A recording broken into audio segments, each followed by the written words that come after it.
ये पहली बार नहीं हुआ है जब संभल की जामा मस्जिद को हरि मंदिर बताया गया है और दावा पेश किया गया है या फिर मस्जिद में मंदिर के निशान होने की बात कही गई है। 1966 में उत्तर प्रदेश सरकार ने मुरादाबाद का जिला गैजेटियर तैयार करवाया था। उस समय सरकारी गैजेटियर में संभल की जामा मस्जिद के मुख्य परिसर की तस्वीर को संभल में कोट के ऊपर स्थित हरि मंदिर ही लिखा गया था। अब इस पूरे मामले पर जमकर राजनीति हो रही है।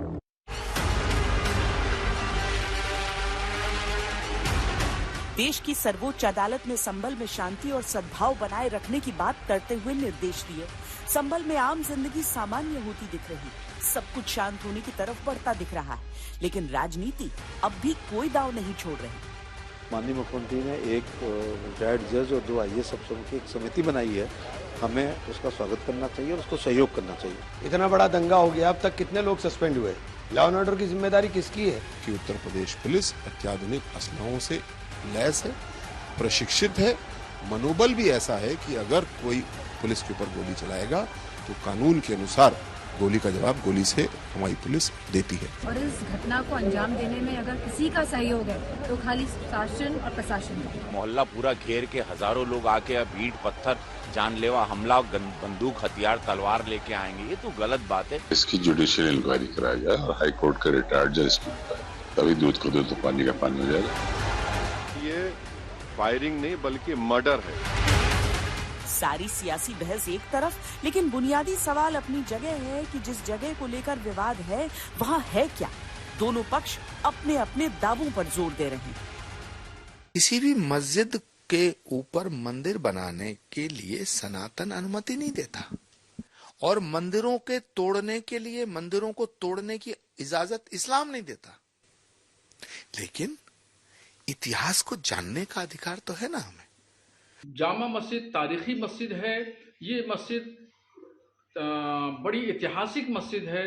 इंशाअल्लाह कोर्ट से भी हर एतबार से भी जीत हमारी होगी, क्योंकि मस्जिद खुद अपने आप में एक शहादत देती है।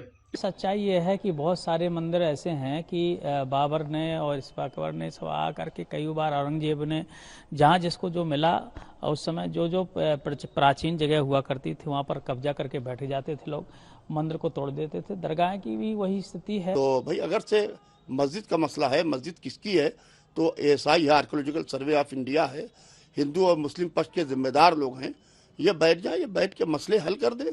और कुछ नहीं है तो न्यायालय है, न्यायालय बैठ के हल कर दे। अगर अपने मंदिर को मंदिर कहा जाए और ये धार्मिक माहौल बिगाड़ने की बात है तो गलत है।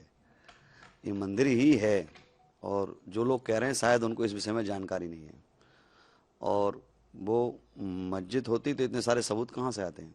इतने सारे सबूत मिल रहे हैं दिन पे दिन। केला देवी मंदिर के महंत ऋषिराज गिरी, जो कि याचिकाकर्ता भी हैं, अपने दावे के पक्ष में एक नक्शा दिखाते हैं जो कि शक संवत 987 का बताया जा रहा है।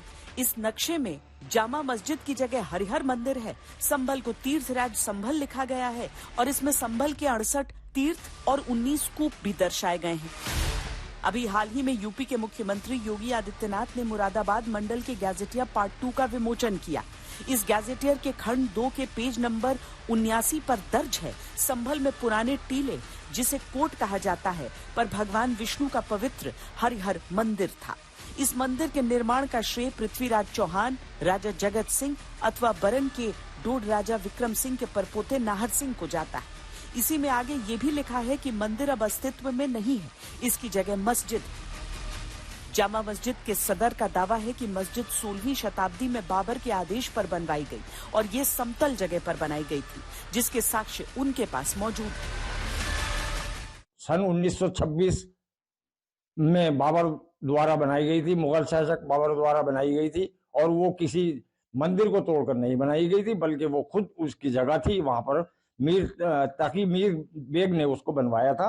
इस तरह का कोई नहीं, ये सब अफवाह है, सिर्फ अफवाह है। मुसलमानों को परेशान करने के लिए इस तरह के दावे जो हैं वो डाले जा रहे हैं, इसमें कोई सच्चाई नहीं है और हम इसको साबित करेंगे, हमारे पास सारे सबूत हैं।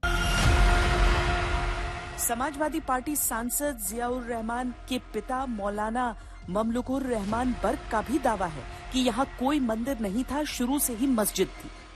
हर जगह मस्जिद में हमला, हर जगह दरगाह पे हमला, मदरसों पे हमला, हर जगह शिवलिंग निकल रहा। मस्जिद में निकल रहा है और कहीं तो नहीं निकल रहा, और मदरसों पे ही निगाह है।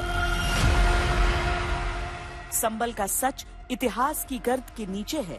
दोनों पक्ष अपने अपने साक्ष्य लेकर अदालत में। अदालत की तरफ से मिली राहत से मुस्लिम पक्ष आश्वस्त है और पूजा स्थल कानून को लेकर अपना पक्ष पेश कर रहा है। हमने बात की इस्लामिक स्कॉलर और वकील असद खान फलाही से। प्लेसेस ऑफ वर्शिप एक्ट को लेकर बहुत ज्यादा चर्चा शुरू हो गई है। कहा जा रहा है कि अपनी कन्वीनियंस के हिसाब से इसे हर पक्ष इंटरप्रेट कर रहा है। अगर किसी को कोई दिक्कत है तो आखिर उससे कोर्ट जाने का अधिकार कोई कैसे छीन सकता है? देखिए, कोर्ट जाने का अधिकार कोई किसी से नहीं छीन सकता, लेकिन कोर्ट को ये चीज तो सोचनी चाहिए कि एक्स पार्टी ऑर्डर तो ना पास करे, दोनों पक्ष को सुना जाएगा ना। फॉर एग्जाम्पल, मैं जहाँ खड़ा हूँ, मैं ये कहूँ कि ये जगह मेरी है और कोर्ट में जाके मैं कह दूं, तो जिसकी जगह दूसरा जो क्लेम कर रहा होगा उसकी भी तो बात सुनी जाएगी, या सिर्फ मेरे ही क्लेम करने पर मैं court x party order pass कर देगी? और with in the span of 2 hours surveyor's, advocates, police प्रशासन सब सर्वे करने पहुंच जाएंगे इतने फास्ट एंड फ्यूरियस वे में।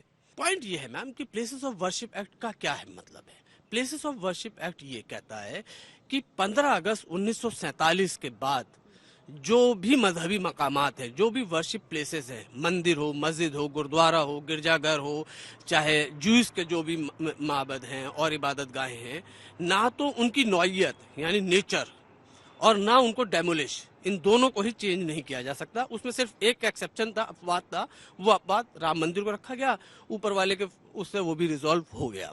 तो अब उससे ये सोचा जा रहा था कि भाई अब अयोध्या का मामला जो है रिजॉल्व हो गया है, अब नए इस तरह के इश्यूज नहीं उठे जाएंगे। अगर इस तरीके से हर जगह पे क्लेम किया जाने लगे तो मैम, अगर हिस्ट्री की knowledge you must be having, एक दौर में हिंदुस्तान में बुद्धिस्ट का बहुत बड़ा वो रहा है, तो उनके भी बहुत सारे निकलने लगेंगे। क्या सर्वे से आपत्ति आपको लग रहा है उससे विवाद एक के बाद एक सामने खड़े होते जाएंगे? श्वेता जी, विथ ऑल ड्यू रिस्पेक्ट, आग एक पंचतंत्र हिंदी की एक बहुत पुरानी किताब है हिंदुस्तान की, जिसे बाद में दूसरी जबानों में कहा गया, और उसमें एक बहुत अच्छी बात कही कि 3 चीजों को कभी छोटा नहीं समझना चाहिए। उसमें कहा गया एक चिंगारी, एक दुश्मन, एक बीमारी। तो जिस सर्वे की आप बात कर रही है ना, वो चिंगारी होती है, वो चिंगारी फिर धीरे धीरे आग में तब्दील होती है।